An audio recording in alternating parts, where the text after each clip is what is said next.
नमस्कार भक्तांनो, तुमचं सगळ्यांचं स्वागत आहे तुमच्या चॅनलमध्ये वेट फक्त स्वामीचे। तर आज आपण बघणार आहे जे आता 9 तारखेला आपला आडवा मराठी वर्ष आपला प्रारंभ होतो। तर त्या दिवशी आपल्याला गुढी कशी उभारायची आहे, गुढीची पूजा कशी करायची आहे। तर जसं आपल्याला माहिती आहे की हा गुढीपाडवा सण जेव्हा रामाने रावणाचा वध केला होता आणि त्यानंतर तेव्हा जे अयोध्याला परतले होते तेव्हा सगळ्यांनी आनंद साजरा करण्यासाठी आपापल्या घरासमोर रांगोळी वगैरे काढून एक गुढी म्हणून असं उभारली होती। जेव्हा एक विजय पताका ज्याला आपण म्हणतो आपलं विजय झालेला आहे असं म्हणून त्या पद्धतीनं हा तिन्ही सण तेव्हापासून आपण साजरा करत आहे गुढी उभारल्यामुळे आनंदात साजरा करण्यासाठी। तर आता ह्या दिवसापासून 9 तारखेपासून आपली जी आहे मराठीचा नवीन जे वर्ष आहे आपला प्रारंभ होतो। तो जो 1 जानेवारीपासून असतो तो इंग्लिश म्हणजे अंग्रेजीचा हा महिना नवीन वर्ष हा चालू होतो। हा दिवस जे आहे वर्षातील 4 मुख्य मुहूर्तापैकी एक असल्याने या दिवशी नवीन कार्य शुभारंभ करतात। म्हणजे जे पाडवाचा आहे वर्षातून एकदा येतो हा पाडवा अत्यंत महत्त्वाचा आहे, सगळ्यांसाठी शुभ कार्य असतो। त्याच्यामुळे आपण जे नवीन आपलं कार्य आहे पाडव्याच्या दिवशी तुम्ही बघितलं असाल भरपूर जण नवीन वाहने घेतात, 4 व्हीलर 2 व्हीलर, एखादा नवीन घराचा गृहप्रवेश त्यांना जर करायचा असेल तरी सुद्धा पाडवा म्हणून हा शुभ मुहूर्त म्हणून मानलं जातं। तर हा 4 मुख्य जे मुहूर्त असतात त्यापैकी एक हा एवढा मोठा मुहूर्त आहे, म्हणजे एवढा मोठा सण आहे हा आपला पाडव्याचा।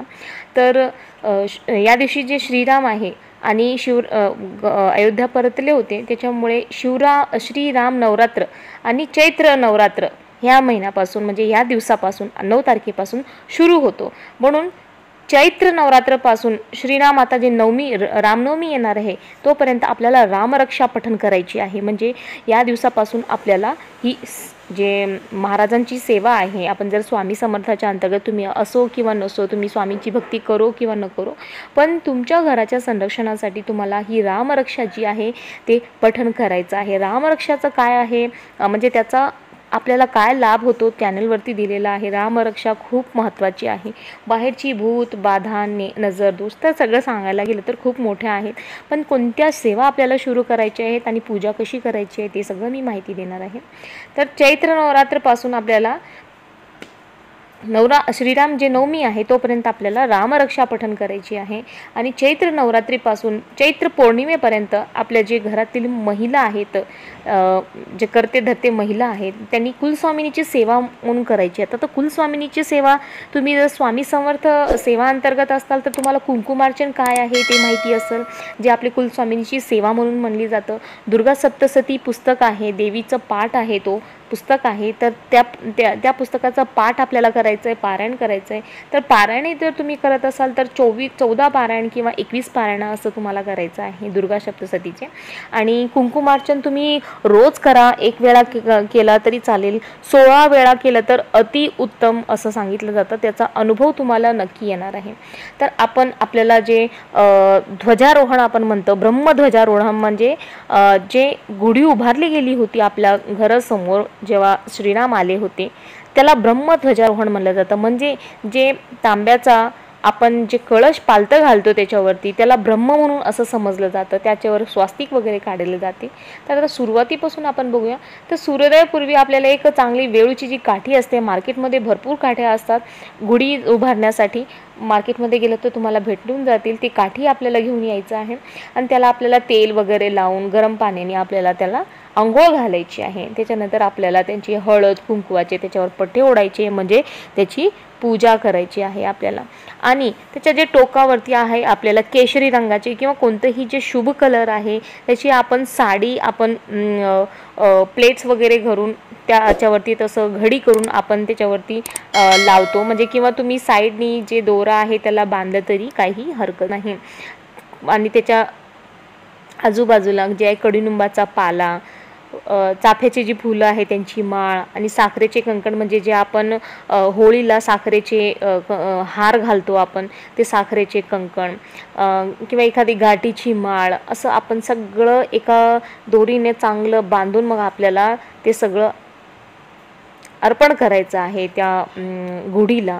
आणि त्याच्यानंतर आपल्याला एक जे कलश असतो तांब्याचा तो आपल्याला त्याच्यावरती पालतं घालायचं आहे। मग त्याच्यानंतर त्याच्यावरती आपल्याला स्वास्तिक काढून त्या ह्याची तांब्याची आपल्याला पूजा करायचं आहे आणि तो जो गुढी आहे त्यांची पंचोपचारी आपल्या घरी पूजा करून त्याच्यानंतर आपण बाहेर येऊन पण त्याची पूजा करून आपण गुढी उभारून पण पूजा करू शकतो किंवा घरात देवासमोर आपण पूजा करून बाहेर केलं तरी काही हरकत नाही।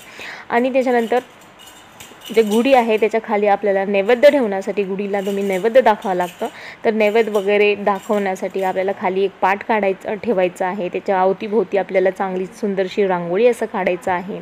आपलं जे दार आहे नवीन वर्ष आहे म्हणून आपल्याला जे आंब्याचे पानं आहेत त्याचं तोरण म्हणून आपल्याला बांधायचं आहे। तोच आंब्याच्या पाण्याचं तोरण पण तुम्ही गुढीला पण बांधू शकता। आणि आपल्याला पुढे एक मंत्र म्हणायचा आहे, ब्रह्मध्वज नमस्ते तू सर्वाभीष्ट फलप्रदे प्राप्तेस्मिनित संवत्सरे नित्यम मद्ग्रहे मंगलम कुरु।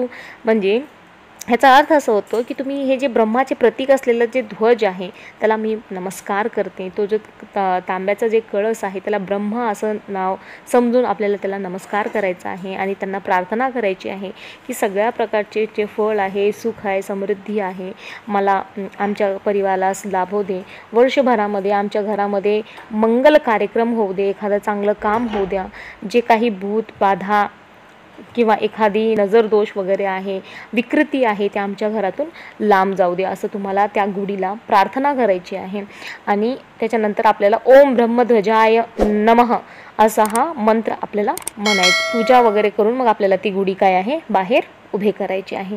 आणि गुढीची आता पूजा जर झाली तर आपल्याला जे पंचांगावरील गणेश आहेत श्री गणेश त्यांचीसुद्धा आपल्याला पूजा करायची आहे।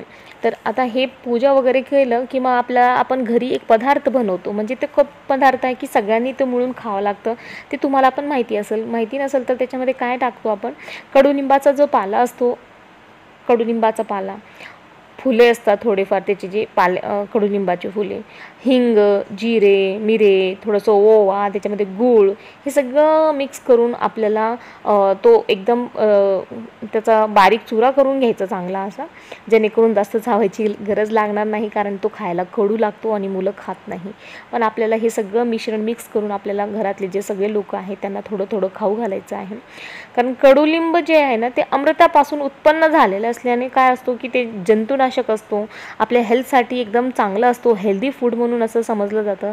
आणि ह्या दिवशी त्याला जे खातो आपण त्याचं अत्यंत साधारण महत्त्व आहे, या दिवशी हमखास खाल्लं जातं। त्याच्यामुळे हे घरामध्ये सगळ्यांना द्या जेणेकरून, आणि अंशापोटी जर खाल्लं तर ते रोज असं हे चांगलंच आहे, पण रोज नाही झालं तर आपण हा सणाच्या दिवशी त्याचा मान राखण्यासाठी म्हणून आपण म्हणजे त्या दिवशी त्याचा मान असतो म्हणून आपण ते खायलाच हवं आहे।